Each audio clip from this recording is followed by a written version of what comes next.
points of view. Okay, so this is the first thing that I would say is that when they argue morality, you should not argue policy. You will always lose. Morality always beats policy. It's why Republicans lose. Right? When they argue that it's immoral for you not to be nicer to the poor, and you argue, yes, but your policies are ineffective. Okay, immoral beats ineffective in an argument any day. So when it comes to purely moral issues, social issues like abortion, to get more specific, the reality is that abortion is not a complex issue. It's a very simple issue. That's either a life or it isn't. It's that simple. If it's a life, you can't kill it. If it's not a life, you can do whatever you want. It's a kidney. Right? So, and then it becomes, okay, so how do we define life? And the answer to me is you define life by the same way that you would define life if you found it on Mars, right? If you found a single-celled organism on Mars, it's a life, right? I know, as somebody who has one baby and another on the way, that what's in there is not a random piece of tissue. At the very least, even if you don't believe it's a life yet, it's certainly a potential human life, and that seems to be more valuable than your convenience.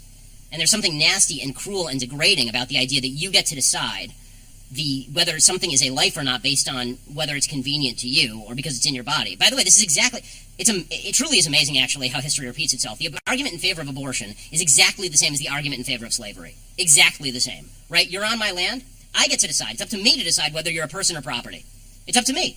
Right? What are you going to say? It's on my land. What are you going to do about it? And I'm someone that believes that certainly the unborn child has rights. I believe that the mother has rights. I simply happen to be a person, and some believe that those mothers' rights deem to usurp those rights. But certainly it's not to disrespect. In what world would any of my rights allow me to kill another human being? Well, if you got rid of all those things, if you got rid of government involvement, Bernie Sanders would still think that something was wrong if Bill Gates is earning a lot of money and somebody at the bottom is earning none. Yeah. He sees somebody in a room with $5 and somebody with $1, and he immediately says the guy with $5 must have stolen something from the guy with $1. Whereas I say I have no evidence of that until you show me that evidence. Maybe the guy with $5 produced more than the guy with $1. Here's the truth. The left is more dangerous than ISIS.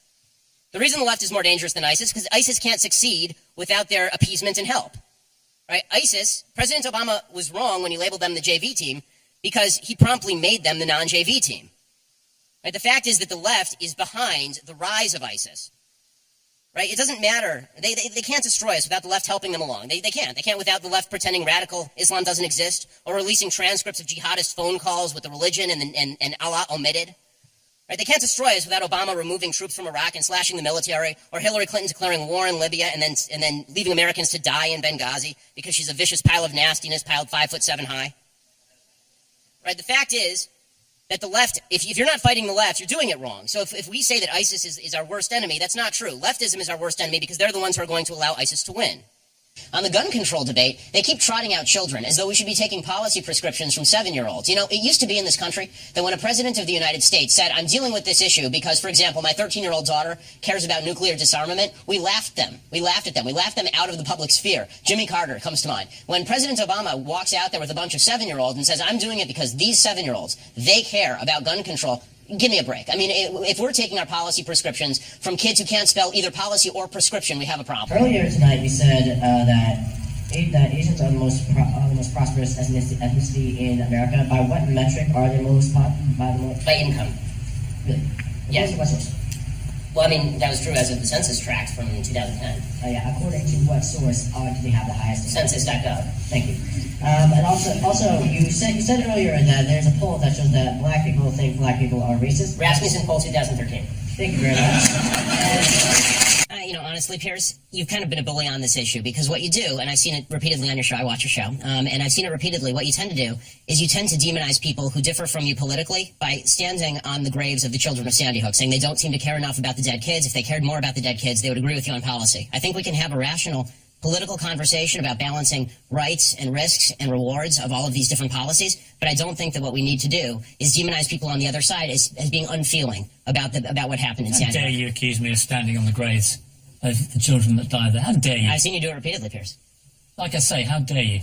I mean, you can keep saying that, but you've done it repeatedly. What you do, and I've seen you do it on the program, is you keep saying to folks that if they disagree with you politically, then somehow this is a violation of what happened in Sandy Hook. And I'd really like to hear your policy prescriptions for what we should do about guns. Because you say that you respect the Second Amendment, and I brought this here for you so that you can read it. It's the Constitution.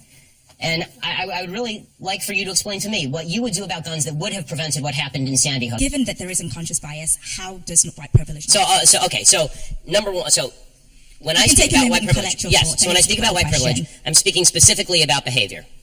Okay, there have been no studies, and really I've looked at these studies, the connection between what they call implicit bias. This is their favorite phrase now. Implicit bias, unconscious bias, and biased behavior has yet to be proven at any level that is even remotely necessary to be used in, for example, a courtroom, which is why it's never been used in a courtroom. It is also true that there is no way, there really isn't, there's been no proven way to alleviate what they call unconscious bias, which means that we're ghost hunting. So what I would suggest is that if there is unconscious bias, and I'll acknowledge the possibility or the reality of unconscious bias, if there is, then I need you to I don't care about what's in people's heads so much as what they do. So if you point me to a racist behavior, don't worry, I'll let you respond. If you point me to a racist behavior, I'm happy to stand alongside you and protest it. What I can't do is protest about things in people's head that I don't know about because I'm not a mind reader. Okay, so that's a really interesting response, and to that I have two questions. Firstly, what I've heard you say that this is something that, the way people think doesn't affect their behavior. So that's the first thing you've said. So I'm really curious if you can kind of give me another example of a thought that somebody has which doesn't affect their behavior. Like, do people who, support Trump not vote for him? Like, I'm very curious about that. Yes. And secondly, so the second thing that I want to ask is that if it's something it's hard to fix, does it mean we shouldn't do anything about it? Because you said, I don't know if we can change how people think. Does that mean we shouldn't try? I mean, first of all, not a great impression. But beyond that, my voice isn't that low.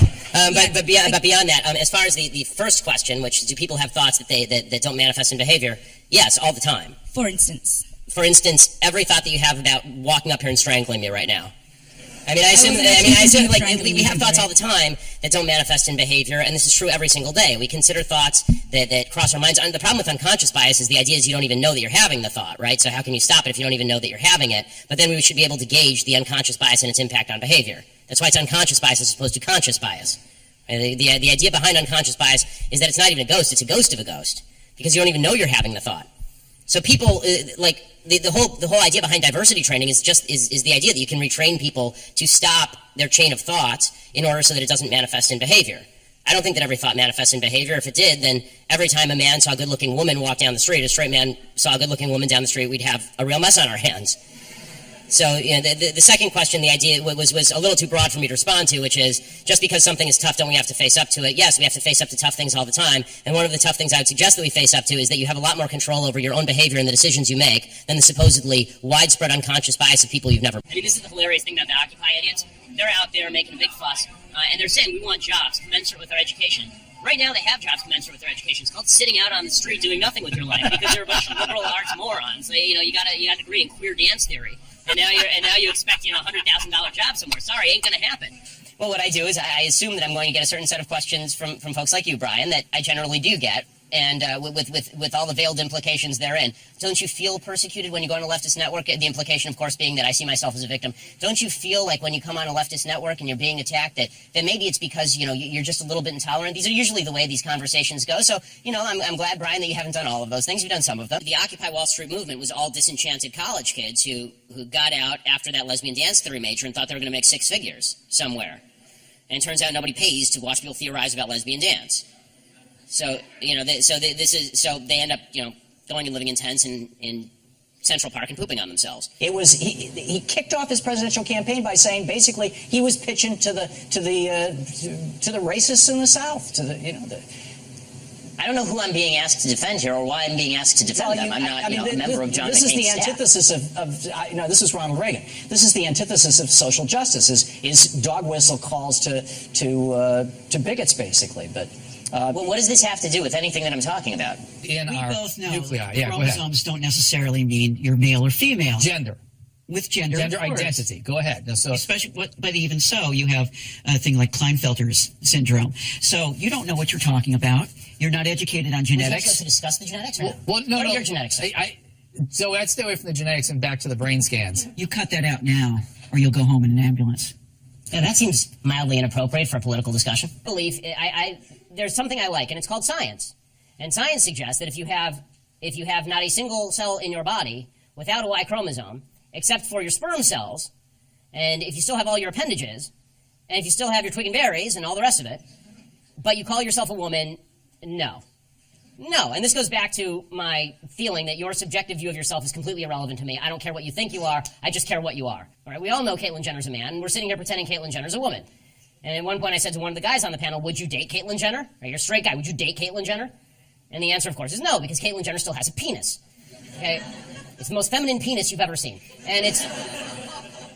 And so, you know, I say this, and microaggressions everywhere. And just as I say, microaggressions lead to actual aggression. So what happened is I said this, and this transgender guy sitting next to me, he grabs me by the back of the neck on national TV and says, if you don't cut that out, you'll go home in an ambulance. Or I'll send you home in an ambulance. Which is weird, because ambulances don't go home. During the break, Zoe turned to me and said, I'll see you in the parking lot. They'd send security out to the outdoors with me. They'd send him up to my car. He was threatening me on Twitter, saying, well, he would curb stomp me, etc. Which I have to say is deeply unladylike behavior.